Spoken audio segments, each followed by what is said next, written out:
un cambio de tema. El día de hoy vamos a hablar lo que deberíamos haber hablado el día 7 de noviembre a esta hora. Entonces, el día de hoy vamos a tener a cargo las manifestaciones pulmonares de enfermedades sistémicas. Y el próximo día 7 de noviembre a las 2:40 vamos a tener a cargo el tema de enfermedad pulmonar intersticial difusa. ¿Está bien? Eh, ¿se, se, ¿Se escucha? ¿Cómo están? Sí, Sí, doctor, sí. doctor, se escucha. Ya, ok. Entonces, lo más importante, no tratamos de hacer una clase magistral sobre este tema, todo lo contrario. La idea es que dar solamente unas manifestaciones, eh, digamos, puntuales acerca de lo que significa una enfermedad autoinmune. Y otra de las cosas importantes es qué cosa es el pulmón dentro de todo este sistema que es el organismo humano. Para empezar, el pulmón es un órgano que está expuesto al medio ambiente. O sea, es completamente diferente que el hígado, que el corazón, que está bien metido adentro y nada, no tiene exposición al medio ambiente. El pulmón es un órgano que está bien en contacto con la contaminación ambiental, con el humo del tabaco, con el medio ambiente, ¿no? Con los cambios bruscos de temperatura. Si el pulmón está abierto a todo, abierto al contagio directo a través de la tos y el estornudo, ¿no?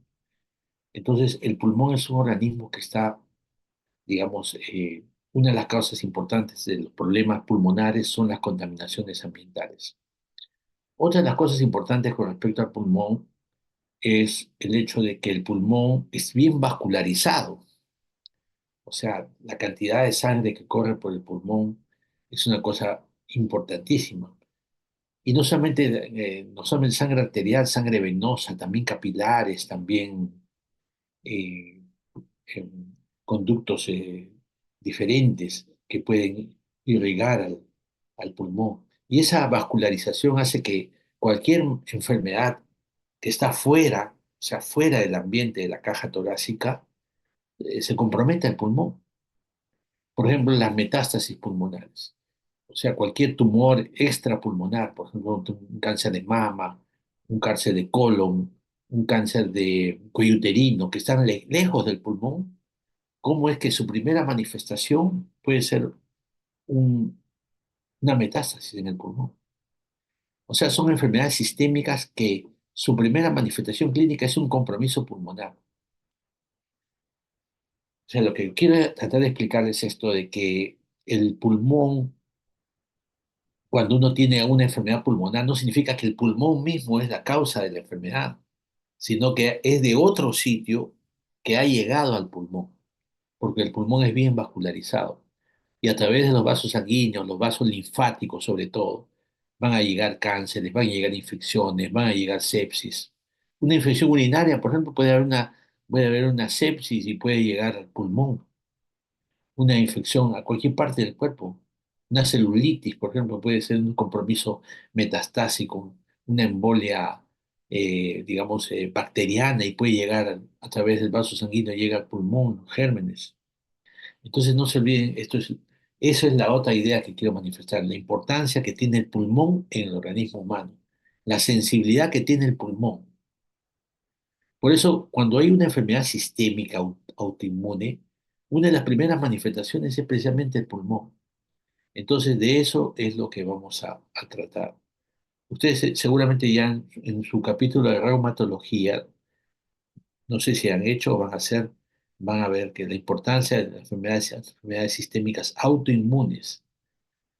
Entonces, para saber qué es autoinmune, o sea, sistémica significa que se ha diseminado a diferentes partes del cuerpo. Y autoinmune, ¿qué es una autoinmunidad? ¿No? Nosotros tenemos un sistema autoinmune normal, ¿no? Que va a resguardarnos de infecciones y también del cáncer. Pero esta autoinmunidad, ¿no? Esto hace de que nuestro sistema inmune de nuestra propia persona, o sea, de nosotros mismos, va a mirar nuestros propios tejidos como extraños. O sea, es una cosa increíble, ¿no? Que Nosotros, a través de los linfocitos T, vamos a reconocer cuerpos extraños y los vamos a encapsular, etcétera. Pero ¿qué pasa? Una célula sana, normal, nuestra, va a ser reconocido, ¿no? Como si fueran extraños. O sea, esa es una enfermedad autoinmune, ¿no? Cuando algo genera anticuerpos de nuestro propio organismo, ¿no?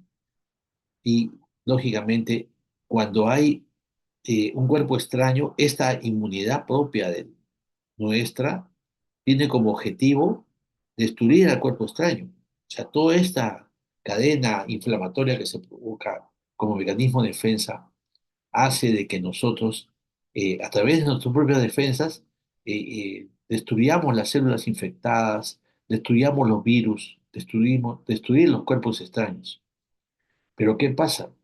En estas enfermedades autoinmunes, en lugar de destruir las células infectadas, destruir el virus o células neoplásicas, destruimos nuestro propio cuerpo, ¿no? El cuerpo genera una respuesta contra el cuerpo mismo, o sea, contra nosotros mismos. Mira nuestros tejidos corporales como extraños. Entonces, eso es una cosa increíble que se forma con estas enfermedades autoinmunes. Lógicamente, esto no es, digamos, las enfermedades autoinmunes, digamos, en neumología no son tan frecuentes a comparación de TBC, a comparación de asma, a comparación de fibrosis pulmonar, de enfisema, pero hay que tenerlas en cuenta. Esa es la diferencia de nosotros, digamos, que nosotros podemos diagnosticar cosas que otros no ven. Esa es la cosa más importante. O sea, cuando ustedes empiecen a avanzar, van a ver que el sistema de salud o el sistema de nosotros médicos son una competencia feroz. Y el que no ve cosas, el que ve cosas que otros no ven, le va mejor, tanto en el diagnóstico como en el prestigio personal. Entonces no se olviden la importancia que mirar más allá de lo evidente, como en cierta serie de televisión, mirar más allá de lo evidente. Hacer un esfuercito más y no ser simplista, decir, esto es TBC, esto es cáncer, esto es fibrosis. No, eso no es la neumología. La neumología es otras cosas más, ¿ya? Entonces, eso es lo que las enfermedades autoinmunes. Es aquella en que el sistema inmunológico reacciona frente a los componentes del organismo, ¿no? Proteínas. Estas proteínas son como sustancias extrañas y se van a producir anticuerpos y otro tipo de reacción. Entonces, estas son las enfermedades autoinmunes. Entonces, cuando vean pacientes con este tipo de enfermedades, piensen en todo lo que pasa dentro del cuerpo, ¿no? Pero ¿por qué se producen? Hay una predisposición genética, ¿no? Aunque no es eminentemente genético ni hereditaria, existe una predisposición, combinación de genes, producen un aumento del riesgo de desarrollar una patología autoinmune. En realidad, no se sabe exactamente cómo. O sea, suponemos que hay una predisposición genética, pero hay otros factores. Y estos factores son factores ambientales. Como el pulmón está expuesto al medio ambiente, está expuesto al tabaco, a los olores fuertes, ¿no? Hablando de tabaco, el día miércoles no se olviden del grupo, vamos a relacionar tabaquismo y es una cosa importante. Entonces, estos factores ambientales van a ser también importantes para desencadenar una activación del sistema inmunitario. Y no solamente el tabaco, el alcohol, las infecciones, la alimentación, los trastornos alimenticios, el clima. El clima de Lima, ni hablar, el clima es una cosa cambiante. Ahorita ya está casi nublándose, ¿ah? Y todo el mundo está en polo, en camiseta. Y no solamente ustedes que son jóvenes, quizás pueden serlo. Yo he visto gente de mi edad, así, 60, de los 60 para arriba, con polo, en camiseta. Después están viniendo a emergencia por una neumonía. Entonces no se olviden esto. El alcohol, tengan mucho cuidado, los hinchas de la U, si ganan la U ahora, tomen poco. Entonces hay que tener cuidado con la alimentación.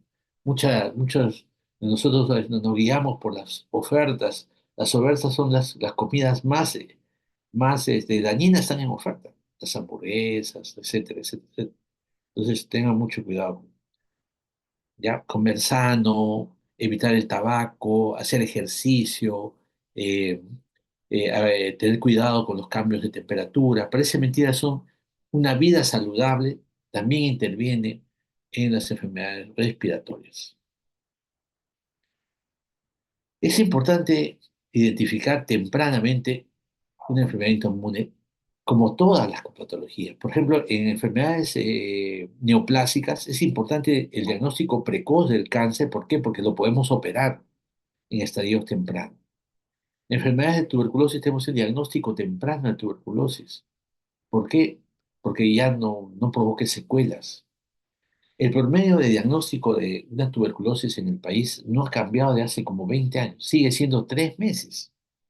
¿Por qué? Porque el paciente tose más de 2 semanas, es un sintomático respiratorio y lo primero que acude a la comadre, a la vecina, al familiar cercano y le dice, tómate esto, tómate la miel de abeja, el ajo, etcétera, etcétera.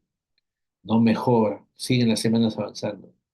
Ya se va a la farmacia donde lo atiende alguien que no sé si habrá estudiado hasta secundaria, no sabemos. Y se cree médico, ¿no? Cada vez que voy a la farmacia yo me salgo amargo de la farmacia. Porque te dan la indicación, esto toma cada 8 horas, cada tres, esto es bien serio, ¿no? Dicen, no, tómate esto que te va a... Bueno, le recetan pues cucharadas para la tos, pastillas, antibióticos, etcétera. Siguen con su TBC, siguen los meses. Bueno, resulta que por ahí le dice, bueno, ¿qué te tienes? Tos y tengo tos, me pica la garganta. Ya, otorrino, se va al otorrino. De la garganta no hay nada. Antibióticos. Bueno, pues por fin va un médico de medicina y por ahí hay algún médico de medicina, pues quizás puede ayudarlo, ¿no? Le examina, no encuentra nada, le da, sí, antibiótico. Y hay otro médico de medicina que, ojalá sea de la Ricardo Palma, dijo, bueno, tiene tos tanto tiempo, ¿no? Por lo menos una placa de tos. Recién alguien se animó a tomar la placa. Tomar la placa, se demora para tomarse la placa, dan citas lejos, ven la placa y hay una opacidad pulmonar. Una opacidad pulmonar, recién le toman un examen de esputo, un BK recién sale el diagnóstico de BK. 3 meses con tos y síntomas respiratorios y 3 meses por un diagnóstico de TBC. Diagnóstico tardío. No voy a hablar del cáncer porque ya es una cosa ya deprimente, porque el cáncer de pulmón a veces da síntomas mínimos, una pequeña tosecita, rasguito de sangre. El paciente cree que es sangrado por encías, entonces ni hablar, no va a ningún sitio y cuando va solamente cuando está doliendo o le falta el aire. Dolor y falta de aire y hay compromiso pleural, ya el paciente su metástasis de la pleura, ya no se puede operar. Entonces cáncer avanzado. ¿Y por qué es importante en las enfermedades autoinmunes, no? Entonces, estas enfermedades en estados tempranos, o sea, si nosotros diagnosticamos una enfermedad autoinmune lo más temprano posible, ¿no? Pueden responder adecuadamente a una terapia antiinflamatoria, ¿no? Pero este paciente, enfermedades autoinmunes tienen característica de que hacen un proceso inflamatorio crónico que puede conducir a la fibrosis del tejido. O sea, cuanto mayor tiempo pase sin diagnóstico, mayor posibilidad de que se haga una fibrosis. Y cuando hay una etapa fibrótica, ya es más difícil de tratar y de peor pronóstico. Por más que le dan cucharadas, eh, pastillas para la tos, sedantes de la tos, ya el paciente ya tiene un pulmón que está en destrucción progresiva. Y como saben, este tipo, cuando hay fibrótica, enfermedad fibrótica, ya es irreversible, o sea, ya no hay nada, no hay marcha atrás, sino marcha para adelante, o sea, mayor fibrosis, mayor fibrosis. Entonces, lo más temprano posible para dar un tratamiento antiinflamatorio que pueda parar el estado inflamatorio y fibrótico del paciente. Controla y monitorea la función pulmonar. Lógicamente, cuando tengamos una sospecha, tenemos que tener un control cercano de nuestros pacientes. Entonces, no se olvide, este término que se ha acuñado es un nuevo término que se llama enfermedad sistémica autoinmune, ¿no? Es un grupo heterogéneo de enfermedades que fuertemente comprometen el sistema respiratorio. enfermedad sistémica autoinmune. Tiene manifestaciones no solamente en el pulmón, sino en la pleura, ¿no? Y afectan toda la anatomía, desde arriba, vía aérea, ¿no? Hacia abajo el alveolo, los vasos sanguíneos y la pleura, ¿no? Entonces, no se olviden la importancia que tienen estas enfermedades sistémicas autoinmunes que comprometen el pulmón, o perdón, el sistema respiratorio, no solamente el pulmón, sino la vía aérea y la pleura, ¿ya? Entonces, pensar siempre que no todo es TBC, no todo es cáncer, no todo es asma, puede ser una enfermedad sistémica autoinmune que esté comprometiendo el sistema respiratorio. Con eso tienen mucho para poder diagnosticar, muchas ventajas, ¿no? Pensar ya es una cosa buena para poder diferenciarnos del resto, ¿no? Estas enfermedades inmunológicas se desarrollan cuando fracasan los mecanismos normales de autotolerancia inmune.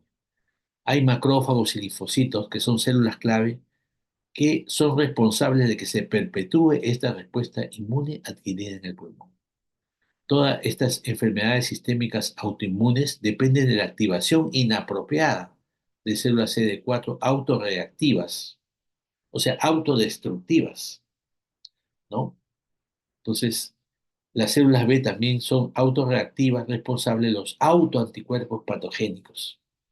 Imagínate, entonces existe toda una cadena inflamatoria y sobre esto se está estudiando cada vez más que se provocan los autoanticuerpos, o sea, anticuerpos contra uno mismo y que pueden producir la destrucción de nuestro sistema respiratorio. Dependiendo del proceso autoinmune de fondo, la pleura, el parénquima pulmonar, la vía aérea pueden ser afectadas. Ustedes ya conocen seguro esta enfermedad, una de las enfermedades sistémicas autoinmunes más importantes, como son el lupus eritematoso sistémico, ¿no? Es una combinación de inflamación y fibrosis en la parte pulmonar, ¿no? La injuria está del parénquima, mediada por la producción de autoanticuerpos, formación de complejos inmunes, depósito en órganos específicos. Todo el sistema pulmonar es vulnerable a esta injuria. El propósito de esta reunión no es hablar sobre el lupus, no es saber qué debemos pedir para el lupus, nada, porque eso es un tema que lo van a aprender en reumatología. El propósito de presentación es la importancia que tiene el lupus en el pulmón. Y todo paciente que por A o por B tenga como antecedente lupus, tenemos que poner el ojo en el sistema respiratorio, ¿ya? Porque no solamente compromete el pulmón, sino también la pleura, se puede tener derrames pleurales y la vasculatura pulmonar, o sea, vasculitis. Es la enfermedad, es la manifestación más común de este lupus eritematoso, es el derrame pleural, uni o bilateral, frecuentemente asociado a un derrame pericárdico. O sea, también hay policerositis, derrame pleural, derrame pericárdico. Eso es una cosa importante. Cuando ustedes tengan un derrame pleural, siempre tienen que ver primero si es unilateral, primero si es un exudado o un transudado. Si es exudado, pues significa que existe una enfermedad pleural. Si es un trasudado, significa que hay una enfermedad sistémica que está provocando este derrame. Entonces, hay derrames bilaterales provocados por trasudados, básicamente insuficiencia cardíaca, hipoluminemia, cirrosis hepática, etc. En este caso, en el lupus es un exudado, pero a diferencia de los trasudados, puede ser también bilateral, pero a diferencia es que es trasudado. No es trasudado, sino es un exudado en el lupus eritematoso sistémico. Entonces, no se olviden siempre pensar en la pleura en esta enfermedad autoinmune, ¿no? Pero no solamente la pleura, sino también el pulmón, ¿no? Hay neumonías por bacterias, infecciones oportunistas, y hay una cosa importante en la hemorragia pulmonar. En casos más avanzados existe una etapa de fibrosis, compromete al pulmón periférico, lóbulos inferiores, ¿no? Pérdida de volumen pulmonar, el pulmón se hace más chiquito. Disfunción diafragmática, ya hemos aprendido temprano cómo el diafragma interviene en la tos y en la disnea, o sea, se hace la capacidad pulmonar, una falla diafragmática hace que el paciente tenga mayor insuficiencia respiratoria y edema pulmonar. Entonces, No se olviden la importancia que tiene el lupus eritematoso sistémica en la enfermedad pulmonar, pleural, vascular pulmonar. Otra de las cosas importantes es la artritis reumatoide, ¿no? Ya ustedes saben diagnosticar la artritis reumatoide no solamente con estudios clínicos, sino también exámenes de laboratorio necesarios para hacer el diagnóstico. Lo que quiero hacer entenderles es que estas enfermedades de la artritis reumatoide comprometen el pulmón y su manifestación más común es el derrame pleural. O sea, cuando tengan ustedes un derrame pleural, no solamente piensan en TBC o en cáncer, piensen también en una enfermedad autoinmune. Es la tercera posibilidad, una enfermedad autoinmune. Entonces ya te comienzan a ver las articulaciones, comienzan a preguntar sobre problemas articulares, comienzan a preguntar sobre antecedentes de artritis. Entonces, ya ahí podemos diagnosticar una artritis reumatoide. Lo otro es ya el estudio del líquido pleural. Entonces, en el estudio del líquido pleural vamos a ver que generalmente ese paciente con artritis tiene un exudado con glucosa baja. Entonces, no se olviden que es importante, cuando usted, el paciente tiene un exudado y la glucosa baja, no necesariamente piensen que tiene un empiema, porque puede ser también glucosa baja en los pacientes con artritis reumatoide. En una de las pacientes que hemos visto en la clínica, lamentablemente eran solamente tres alumnos de ustedes, compañeros de ustedes que estuvieron en la práctica. Vimos una paciente obesa con derrame pleural que era un exudado y su glucosa era baja. Entonces, como el paciente es mujer, las pacientes mujeres son las que más frecuente tienen este tipo de enfermedades sistémicas autoinmunes. Entonces, una de las posibilidades también es pensar en este tipo de enfermedad. O sea, pedirle un perfil reumatológico para ver si hay algún otro tipo de enfermedades. Pero lo bueno que cuando hay un exudado, o sea, un líquido pleural con las proteínas mayor de 3 gramos en líquido pleural, entonces es generalmente una enfermedad propia de la pleura y generalmente hacemos una biopsia. En este paciente que te hemos visto, la biopsia pleural salió positivo con TBC, así que se descartó que tenga una enfermedad sistémica autoinmune. Aunque estaba pensando que también tiene anemia esta enfermedad, paciente. Como yo la voy a ver el próximo sábado, le voy a pedir una serie de perfil reumatológico y todas esas cosas, ¿no? Bueno, entonces, otra manifestación son los nódulos reumatoides, ¿no? Antes y después del inicio de la artritis. Y una cosa importante, la enfermedad pulmonar intersticial, ¿no?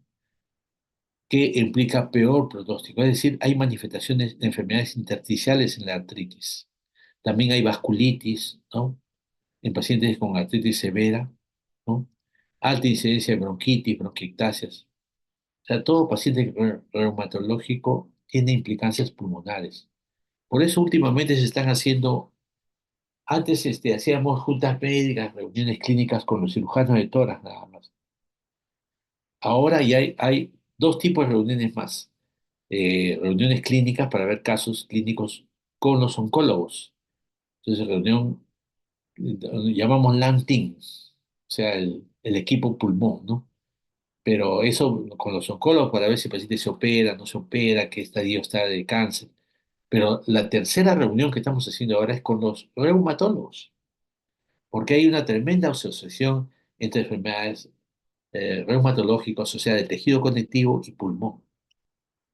Lástima que algunos reumatólogos están aprendiendo a hacer espirometrías y están ya tratando de copar un poco nuestro espacio, pero no lo dejamos. Entonces, lo que damos es un trabajo conjunto.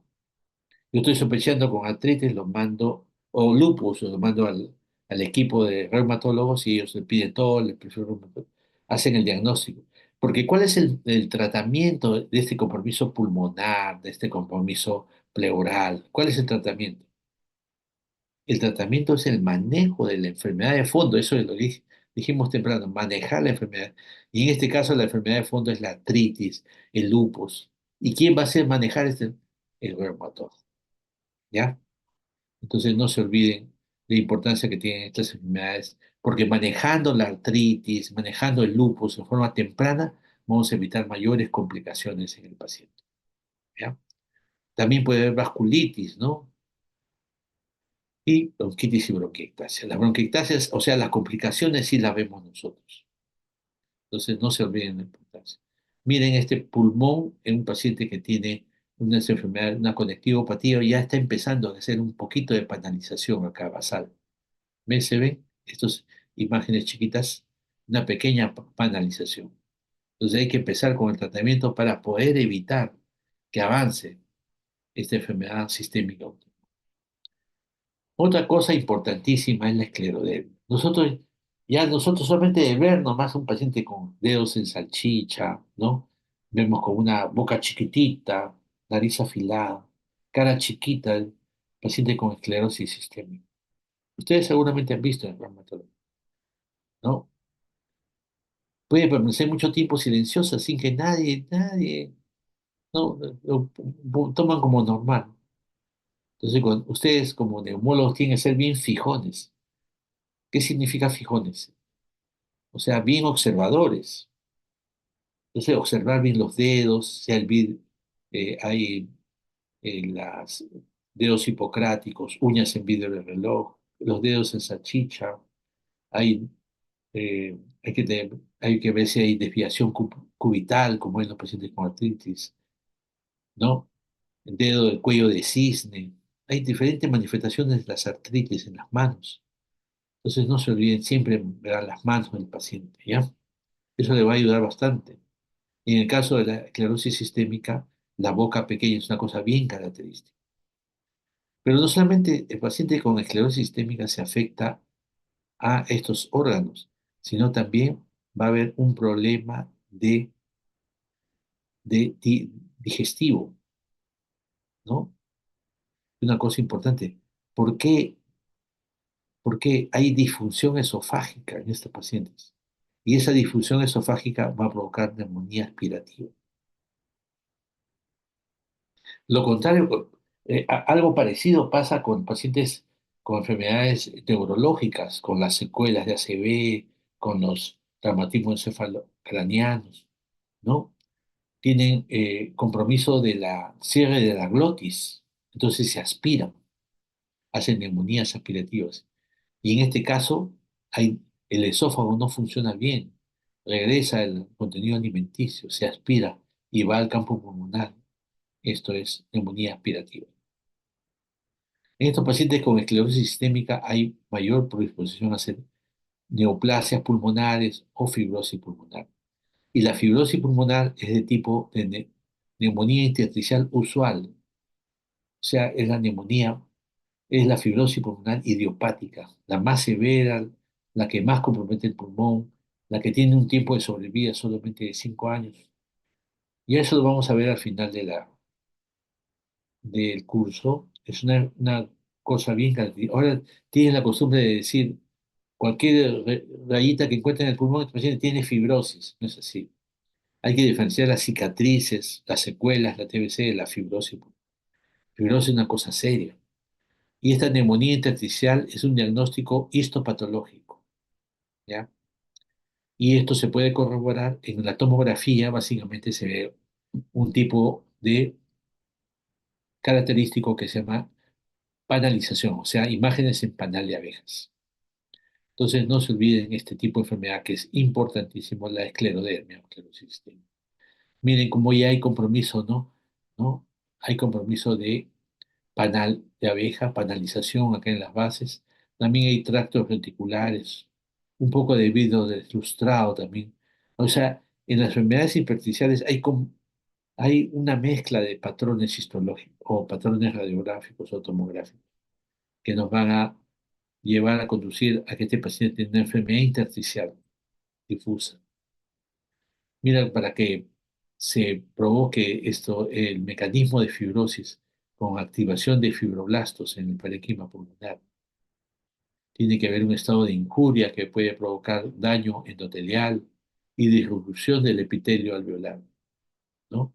Entonces, todos estos factores de crecimiento, citoquinas, etcétera, tiene, pro- conducen a la activación del fibroblasto y provocar la fibrosis intersticial en el intersticio pulmonar, o sea, entre el alveolo y este es el alveolo y este es el alveolo, entre el alveolo, el espacio que hay entre el alveolo y el alveolo es el intersticio pulmonar.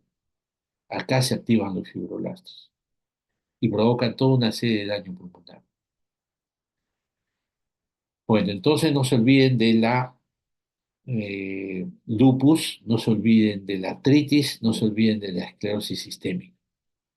Eso es un poquito más raro, pero siempre se presenta es la polimiositis, ¿no? ¿No? Manifestación más común es la neumonía aspirativa porque también hay debilidad muscular, pero en este caso, faringia, ¿ya? Un relajo de la faringe puede provocar una neumonía aspirativa. Entonces no se olviden la importancia del tratamiento antibiótico en ese tipo de pacientes. El compromiso diafragmático, o sea, todo lo que está en el músculo, si es un estado inflamatorio muscular, se eleva el diafragma, reducción de los volúmenes pulmonares, atelectasia basal. Y también puede haber un compromiso de fibrosis intersticial que básicamente está en las bases del pulmón, ¿no? Entonces, no se olviden este engrosamiento basal bilateral que hay sí, en los pacientes con polimiositis y dermatomiositis. Otra de las cosas importantes es el síndrome de Sjögren, ¿no? El síndrome de Sjögren es el que provoca la queratoconjuntivitis zika, o sea, el ojo seco, bien característico, ¿no? Porque, y no solamente eso es una manifestación, sino puede comprometer las otras glándulas exocrinas en la vía aérea superior. Ahí se queda no solamente el ojo, ahí se queda de la mucosa nasal, la mucosa bronquial, y con el tiempo puede conducir también a la fibrosis pulmonar, que compromete básicamente los lóbulos inferiores, ¿no? También puede provocar derrame pleural y fibrosis con neumonía intersticial linfoide, o sea, un tipo de fibrosis pulmonar. La enfermedad sistémica autoinmune, esto está en inglés, enfermedad sistémica autoinmune, es un trastorno generalizado del tejido conectivo caracterizado por la presencia de un alto título de anticuerpos, ¿no? Normalmente hemos visto esta enfermedad sistémica autoinmune en el lupus, esclerosis sistémica, polimiositis, ¿no? Existe una disminución de test de difusión de monóxido de carbono y trastornos restrictivos en la función respiratoria. O sea, cuando hacemos una espirometría, lo más importante es ver si es una enfermedad obstructiva o es una enfermedad restrictiva. Y en este caso, las enfermedades sistémicas son inmunes provocan enfermedad restrictiva, es decir, que comprometen la capacidad vital forzada. ¿Qué cosa es la capacidad vital? Es la máxima cantidad que uno puede expulsar después de una inspiración profunda. O sea, toma aire, bota todo. Esa cantidad de aire que puede uno botar después de una inspiración profunda, esa es la capacidad vital forzada. Cuando hay trastornos restrictivos, hay una disminución de esa capacidad. Lógicamente, la edad, la talla es importantísimo. Por ejemplo, ustedes deben tener una capacidad vital, por ejemplo, de 5 litros. En cambio, yo a los 60 y tantos años tengo una capacidad vital de 60 o una capacidad vital de 2 litros, 2,5 nada más. Entonces, pero está normal dentro de mi rango, ¿no? Otra de las pruebas que se hace es la test de difusión de monóxido de carbono. ¿Esto en qué se usa? Antes, lamentablemente, teníamos nosotros un aparato que se llama pletismógrafo. No sé si en otras sedes seguramente tienen y están viendo ya cómo se usa un pletismógrafo. Es una cabina donde se hace soplar y el paciente se va midiendo cómo es la difusión con monóxido de carbono. Entonces, esto nos mide la capacidad pulmonar, o sea, qué grado de restricción tiene en la función, el de función, qué porcentaje de pulmón está funcionando. Una prueba importantísima. Entonces, las pruebas de función respiratoria son espirometría, flujometría, ¿no? Test de la marcha, o sea, test de la caminata de los 6 minutos, ¿no? O sea, al paciente se hace caminar 6 minutos, se le va midiendo su saturación. Y la pletismografía, que nos sirve para ver este test de difusión de monóxido de carbono. Lo usamos básicamente en pacientes que tienen fibrosis pulmonar o en los pacientes que tienen diferenciar entre asma y EPOC. porque los dos les sirve el pecho, los tíos tienen tos, pero el paciente con EPOC hay un test de difusión de monóxido de carbono alterado, o sea, disminuido, porque en el EPOC hay también daño pulmonar, a diferencia del asma, que es un trastorno básicamente obstructivo de la vía aérea, ¿ya? Entonces, hay enfermedad mixta de tejido conectivo en la cual hay una combinación de lupus, esclerosis y polimiositis. Peor todavía, elevados niveles complejos de inmunes provocan un daño en la membrana alveolo-capilar, injuria del tejido. Entonces, se provoca una fibrosis pulmonar idiopática, enfermedad pulmonar intersticial en las enfermedades con enfermedad mixta del tejido, o sea, que compromete el lupus, esclerosis, tiene una combinación, un combo, ¿no? Qué mala suerte del paciente, una enfermedad mixta del tejido. Ahora vamos a ver un poco de vasculitis. Entonces, la vasculitis básicamente eh, se presenta cuando hay una inflamación, porque en el pulmón no solamente hay bronquios, no solamente hay parénquima pulmonar, no solamente hay intersticio, en el pulmón también hay vasos sanguíneos. Y esos vasos sanguíneos se pueden inflamar, se pueden tener un componente, un infiltrado eh, por linfocitos en la pared del vaso sanguíneo. Entonces se provocan las vasculitis. Y una de las vasculitis más importantes es esta enfermedad que se llama la granulomatosis con poliangeitis, antes se llamaba granulomatosis de Wegener, ¿no? Hay nódulos pulmonares en ambos campos pulmonares. Nosotros siempre pensamos que tiene una metástasis, ¿no? Hay hemorragia alveolar, o sea, sangrado en el parénquima pulmonar, ¿no? Las lesiones, estas lesiones pulmonares, nódulos se cavitan, enfermedad cavitaria pulmonar. Y hay manifestaciones de estas pulmonares, por ejemplo, la pared faríngea, mira, hay un agujero y también una destrucción de la mucosa nasal. Como le dije, el médico tiene que ser bien, bien fijón, sobre todo lo que es vía aérea, abrir la boca del paciente y ver si es que hay estos huecos o cómo está la nariz. Y sale como el diagnóstico de entonces una biopsia de esta mucosa nasal, o sea, lo más sencillo, una biopsia. Y eso nos va a explicar cómo es que existen nódulos cavitados en los pulmones y todo eso. Lógicamente, si no hay este compromiso, una de las cosas importantes es el diagnóstico histológico de ese compromiso. Estos son los que les decía, los nódulos cavitados, miren, y están con nivel porque hay un contenido adentro. Enfermedad cavitaria pulmonar, hay que pensar en lo que era antes una granulomatosis de Wegener. Antes de seguir, yo tenía un paciente en la clínica últimamente con este tipo de enfermedades.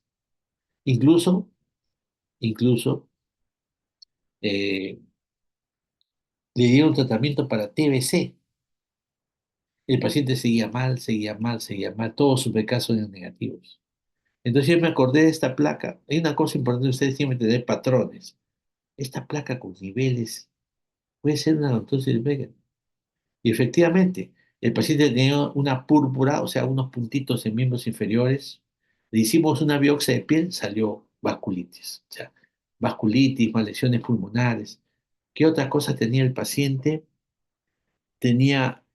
Había perdido peso, una sensación febril, ¿no? Y estaba, pues, sordera. Comenzó una hipoacusia que iba progresando, y lo vieron en diferentes clínicas, ¿ah? Las mejores clínicas, Clínica de San Felipe, Clínica del Golf, no sé qué más. Y llegó a nuestra clínica, que yo estoy en la clínica de Ricardo Palma, también como de la Universidad de Ricardo Palma, clínica de Ricardo. Entonces, todo el mundo, incluso le pusieron sus audífonos y todo.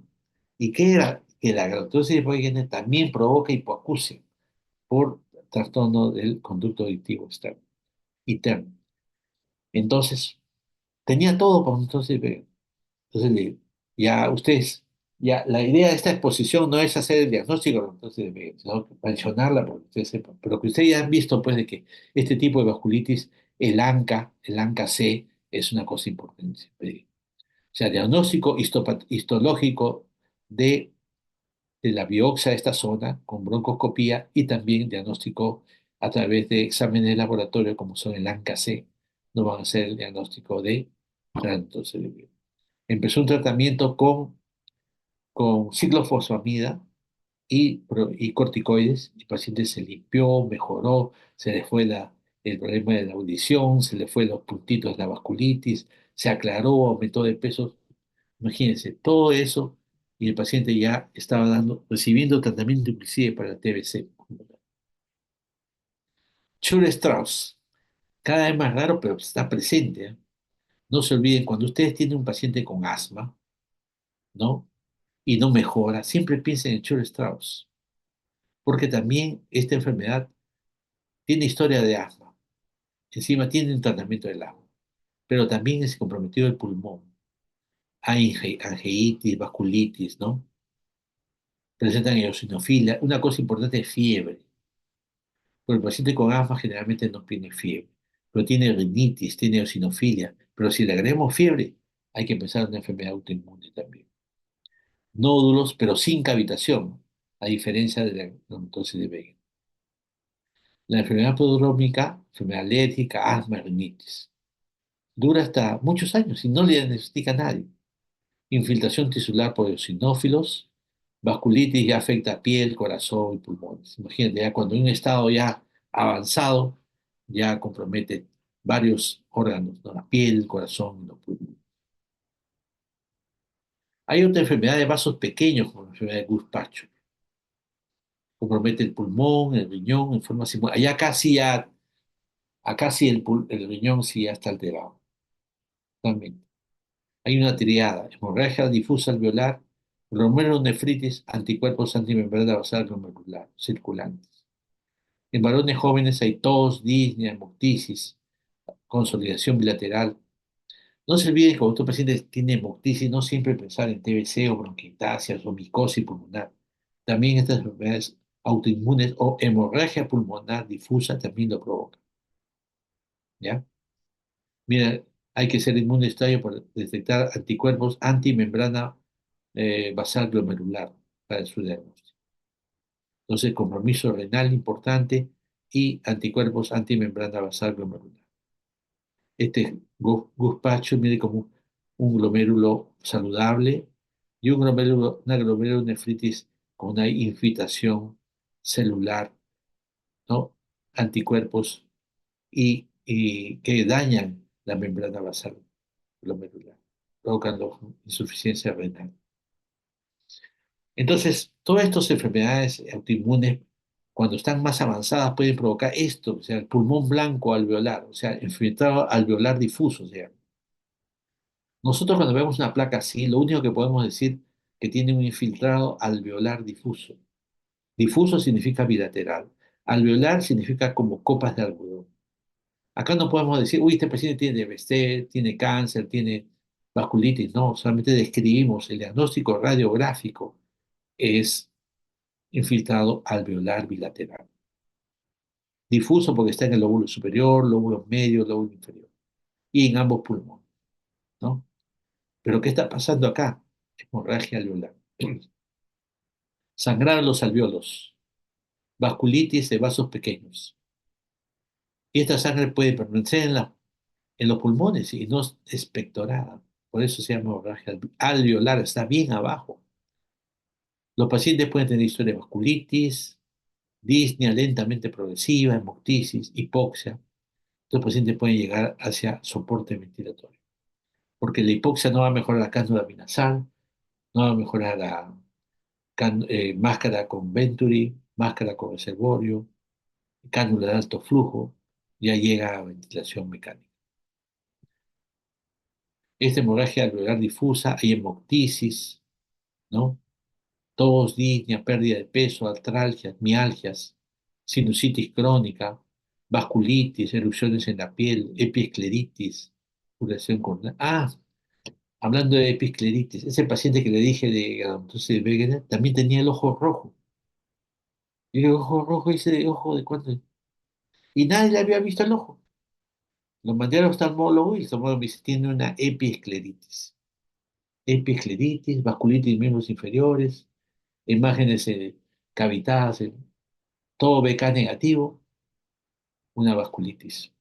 por granulomatosis de Wegener. Entonces no se olviden mirar los ojos, ¿ya? De un paciente. Manifestaciones de ulceración corneal también. Y ya son casos más avanzados. Es de la manifestación del sangrado a nivel alveolar que va a comprometer. Si en el alveolo hay el intercambio gaseoso, cualquier cosa que obstruya ese intercambio gaseoso va a provocar una insuficiencia respiratoria. En la tomografía se ve esas imágenes alveolares difusas, ¿no? ¿Ya? Pero ¿quiénes pueden provocar hemorragia alveolar? El Guttmacher, también la entonces de Wegener, y no se olviden los clásicos: lupus, artritis, poliartritis, esclerosis sistémica, poliartritis nodosa, que pueden provocar esta hemorragia alveolar y esta como manifestación tomográfica el infiltrado alveolar difuso. O sea, cuando tengan estas imágenes no van a decir, uy, bronconeumonía.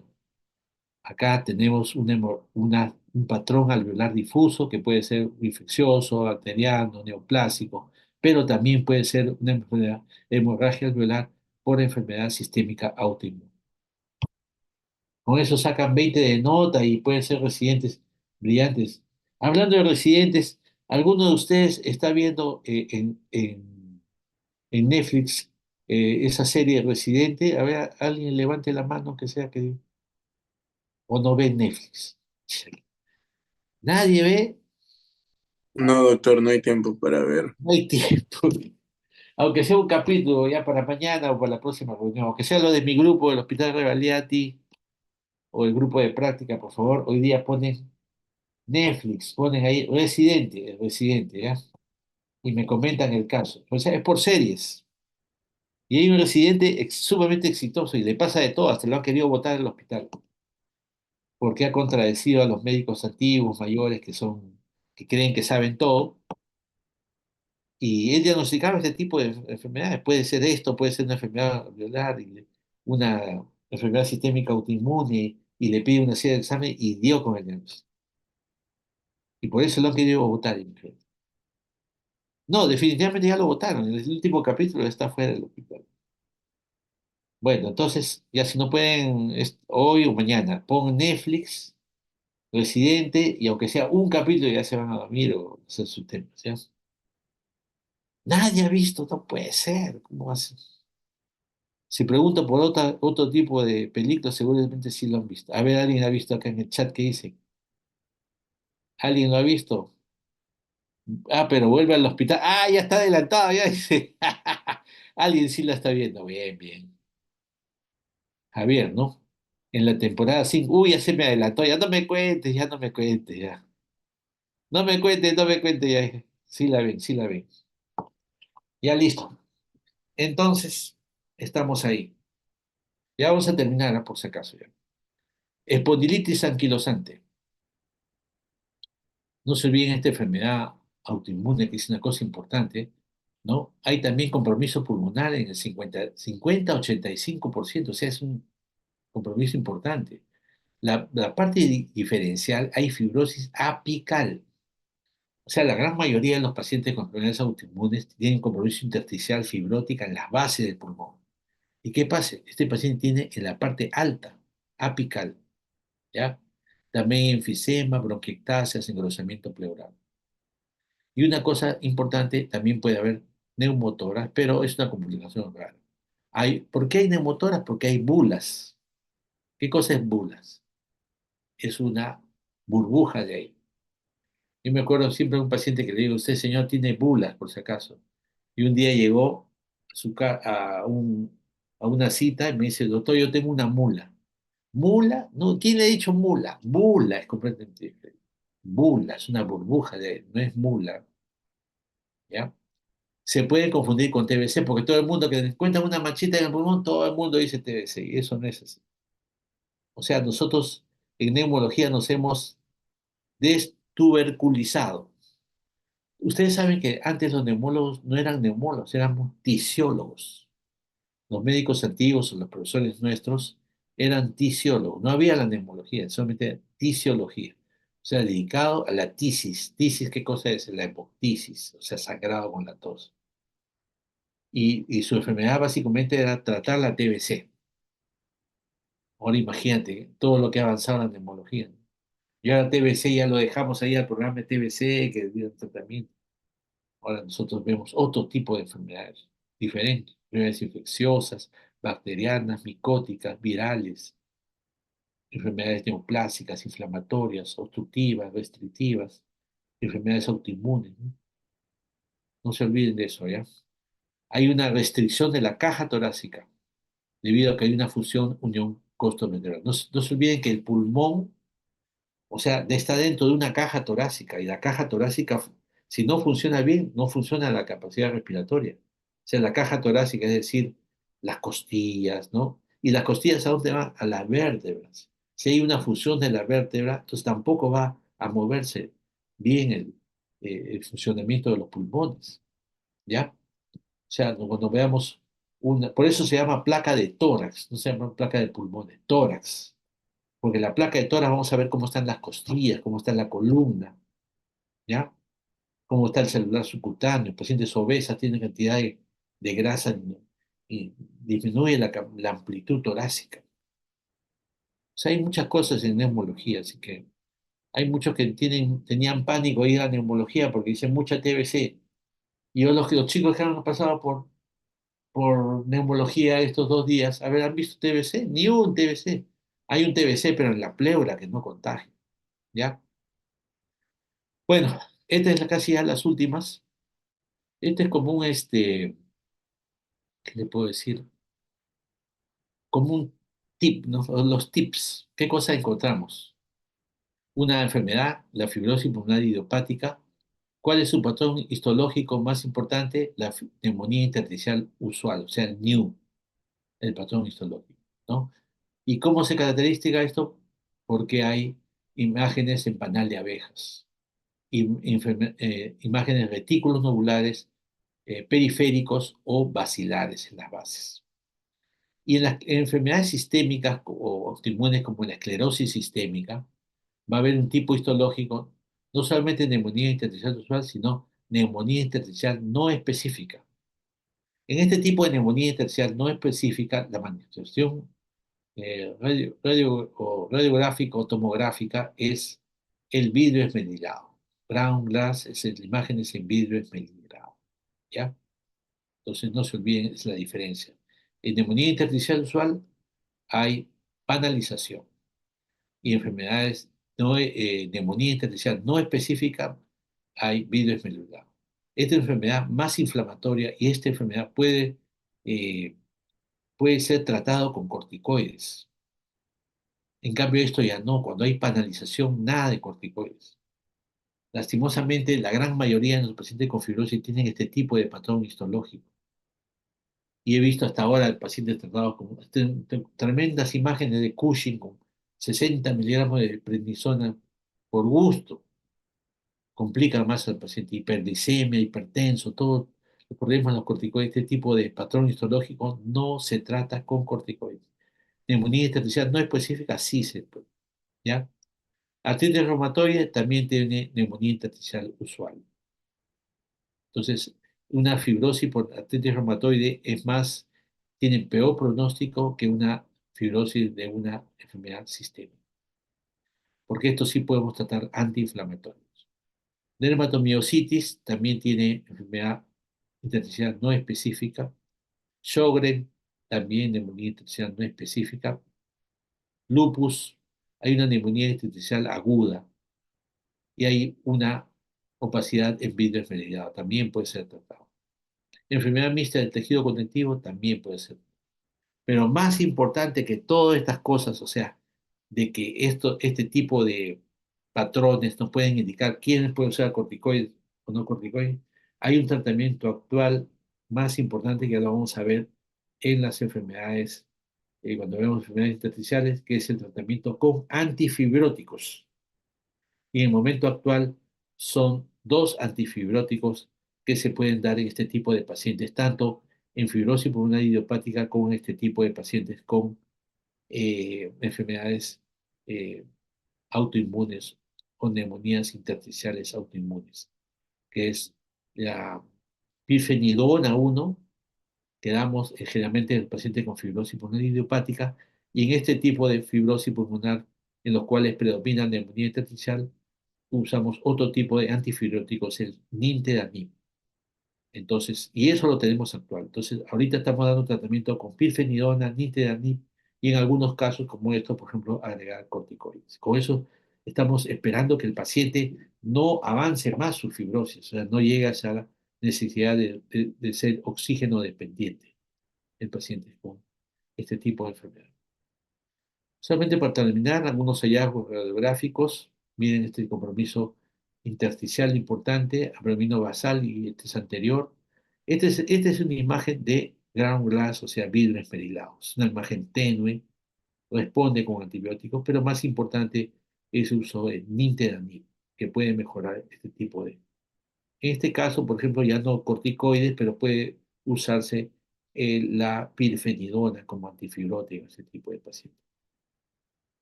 Miran estas imágenes. Estas imágenes son imágenes de consolidación. Miran, acá hay vidrio esmerilado. Importante este tipo de imágenes porque el paciente ha sido tratado con corticoides y corticoides, no, perdón, con antibióticos, tras antibióticos, con neumonía, porque hay un perdón, broncograma aéreo, ¿no? Neumonía. Pero ¿qué pasa? El paciente mejora y al mes siguiente se presenta otra opacidad ahí, opacidades migratorias. Entonces, ¿qué pasó con este tipo de paciente? Es lo que se llama neumonía organizada criptogénica, que es una enfermedad también de tipo inflamatoria, ¿ya? Cuyo tratamiento también es con corticoides, mejora este tipo de enfermedad. ¿Ya? Una neumonía organizada criptogénica, COP se dice en inglés. Entonces no se olviden con este tipo de enfermedades que no mejoran, enfermedades que tienen, a pesar del tratamiento antibiótico, no mejoran. Estudios broncoscópicos, BK, todo negativo, y que migra, y acá también hay compromiso intersticial en vidrio esmerilado, hay compromiso intersticial, tratamiento con corticoides va a mejorar el paciente. En conclusión, las enfermedades sistémicas autoinmunes pueden causar una variedad de anormalidades pulmonares, que son influenciadas por las características fisiopatológicas de enfermedades de fondo.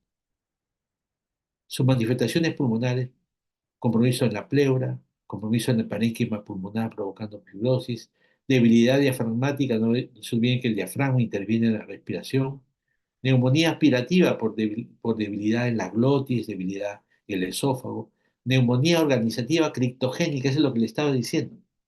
En este tipo de enfermedades hay neumonía organizativa criptogénica y también bronquiectasia ya como secuelas de compromiso pulmonar. La artritis reumatoide y el lupus eritematoso son las más comunes enfermedades inmunológicas que afectan la cavidad pleural. O sea, cuando vemos enfermedad pleural, no se olviden pensar también en artritis o en lupus. Esta enfermedad pulmonar intersticial es cada vez más frecuente y es una seria complicación de las enfermedades sistémicas autoinmunes porque provocan a la larga insuficiencia respiratoria y necesidad de oxígeno domiciliario, que es todo un drama. Terminamos con el fútbol. Solo la selección de Careca fue capaz de obrar un milagro de hacer que Perú parezca un país. ¿Cuándo es un país? No. ¿Cuándo somos país? Somos país cuando tenemos conciencia de que es un país. O sea, cuando estamos trabajando por un objetivo, trabajando juntos por algo, todos, todos trabajamos por el bien común, todos trabajamos ¿no? por todos. Pero en el momento actual ya no somos eso. Todo el mundo, el Congreso trabaja para ellos, los partidos políticos para ellos, el gobierno para permanecer, para no ser enjuiciados, etcétera, etcétera. Todos trabajamos individualmente para otros. O sea, ahorita no parecemos un país. Bueno, muchas gracias con ustedes y que gane la U hoy día y ya nos veremos en la próxima cita en, a fin de la clase teórica el 7 de noviembre. Muchas gracias a todos ustedes y será Muchas gracias, doctor. nos vemos. Chao.